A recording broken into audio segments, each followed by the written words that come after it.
Ada seorang laki-laki, kata Nabi, kalau nanti dia datang kemari minta doa sama dia karena doanya makbul. Sahabat heran, karena sahabat itu definisinya man laqiyan Nabi sallallahu alaihi wasallam wa amana bihi wa mata 'alal Islam. 3 definisi sahabat. Orang yang berjumpa dengan Nabi, beriman dengan Nabi, dan matinya dalam keadaan Islam, maka itu disebut dengan sahabat menurut ilmu hadis. Makanya ketika saya menjelaskan itu ke mahasiswa, Aisyah yang merupakan sahabat Nabi, komplain mahasiswa, mohon maaf Ustaz keliru, Aisyah itu bukan sahabat tapi istrinya. Kita bicara ilmu hadis. Makna sahabat, man laqiyan Nabi, berjumpa dengan Nabi, wa amana bihi, beriman dengan Nabi, wa mata 'alal Islam, mati dalam keadaan Islam. Abu Lahab ketemu dengan Nabi tapi tidak beriman dengan Nabi dan mati dalam keadaan kafir, maka tidak masuk golongan sahabat. Tapi ini ada seorang laki-laki hidup sezaman dengan Nabi dan Nabi mengenal dia, dan Nabi berpesan nanti kalau dia datang ke kota Madinah minta doa dari mulutnya karena doanya dikabulkan Allah Subhanahu wa taala. Sahabat heran, kami yang hidup bersama engkau, kami yang berperang bersama engkau, kami yang sholat di Masjid Nabawi bersama engkau, kenapa doa dia lebih makbul daripada kami? Malah kami meminta doa dari mulut dia. Tapi tidak boleh membantah dan melawan Nabi. Pokoknya nanti kalau dia datang kemari minta doa kepada dia.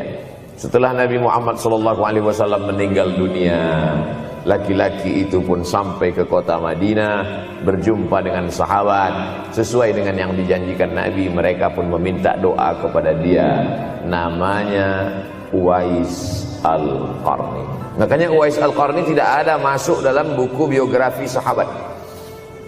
Kalau mau mencari biografi sahabat Nabi, buka kitab namanya Al-Isabah fi Tamyizis Sahabah, atau baca juga Usudul Ghabah fi Ma'rifatis Sahabah, atau baca juga Al-Isti'ab fi Ma'rifatil Ashab. Itu memang buku biografi isinya sahabat Nabi semua. Sahabat Nabi klasifikasi. Yang pertama, Al-Ashra Al-Mubashsharuna bil Jannah, 10 sahabat yang dijamin masuk surga. Level kedua, sahabat Nabi yang ikut perang Badar. Berikutnya, sahabat Nabi yang masuk Islam sebelum hijrah. Berikutnya, barulah ujung sahabat Nabi masuk Islamnya setelah hijrah, setelah Islam kuat, barulah dia masuk Islam. Tapi nama Uwais Al-Qarni tidak ada di dalam, karena dia tidak cukup syarat untuk menjadi sahabat, karena dia tidak pernah berjumpa langsung dengan Nabi Muhammad sallallahu alaihi wasallam. Tapi kenapa doanya makbul? Ternyata dia tidak berjumpa dengan Nabi bukan karena dengki, bukan karena musuh, bukan karena tidak beriman. Dia tidak jumpa dengan Nabi, salah satu sebabnya adalah karena dia menjaga ibunya di Yaman. Makkah di tengah, Yaman di bawah, Syam di atas, negeri Syam. Tak ada hubungan dengan negeri paman Syam. Syam di atas, Yaman di bawah, Makkah di tengah. Liila fi Quraisy, perjalanan orang Quraisy.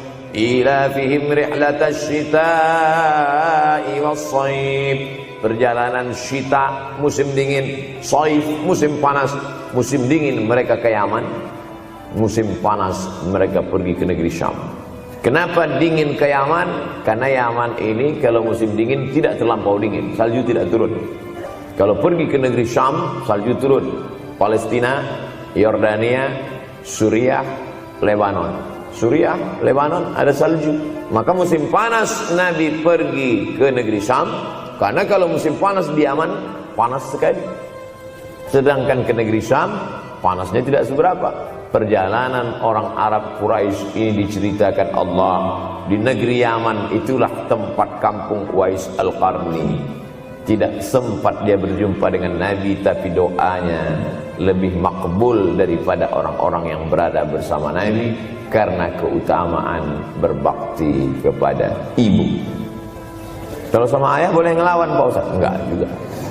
Jangan ini nanti dijadikan dalil. Kamu kenapa lawan bapakmu? Ada seorang laki-laki. Ini kadang jamaah pandai motong-motong ceramah saya, hanya untuk mencari pembenaran. Sedangkan kita ngaji ini mau mencari kebenaran.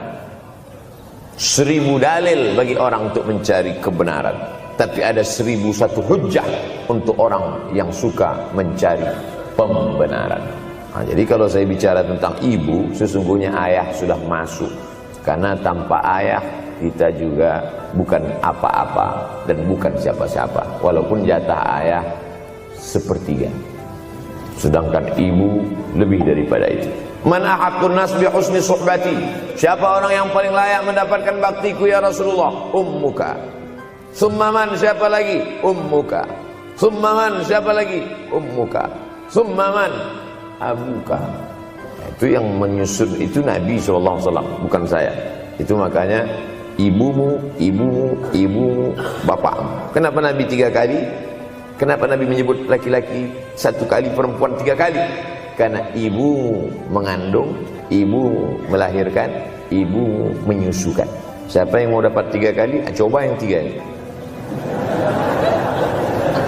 Mengandung, melahirkan, menyusukan. 3 ini belum bisa dilakukan oleh laki-laki dimanapun. Adapun merubah wajah sudah bisa. Makanya ada lady boy, wajah lady, betis boy. Tapi untuk mengandung tidak bisa.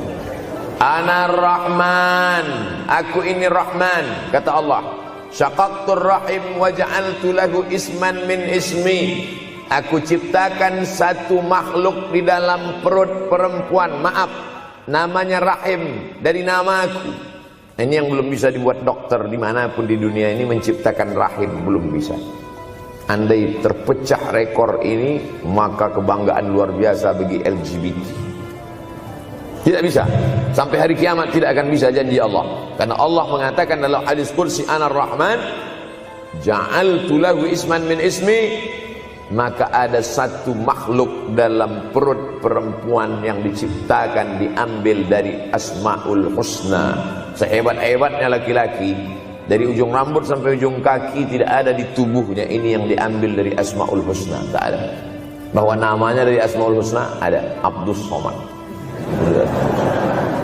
Tapi ada makhluk di badannya diambil dari Asmaul Husna, itu hanya ada pada perempuan. Oleh sebab itu perempuan luar biasa. Makanya kampus Universitas Ahmad Dahlan memuliakan perempuan. Mana perempuan? Di atas letaknya. Makanya saya tidak terlalu berani mendongak ke atas. Begitu hebatnya perempuan. Perempuan adalah ibumu, perempuan adalah istrimu, perempuan adalah anakmu, perempuan adalah adikmu. Maka saat engkau memuliakan perempuan, engkau sedang memuliakan 4 aspek dari kehidupan. Ketika Nabi Muhammad SAW diutus Allah ke atas muka bumi ini, salah satunya adalah mengajarkan manusia bagaimana menempatkan pada posisinya. Posisi dia adalah tempat kita menumpang. Ketika ada seorang laki-laki yang sudah sukses diwawancarai, siapa orang yang paling berjasa dalam hidup Anda?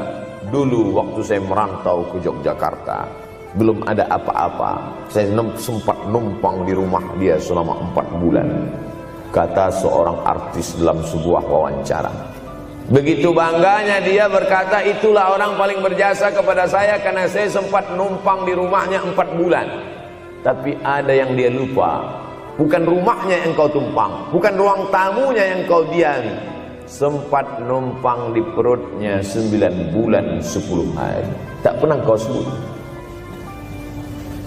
Angkat tangan yang tidak menumpang di rahim,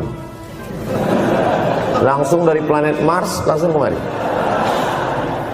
Enggak ada. Mr. Bean yang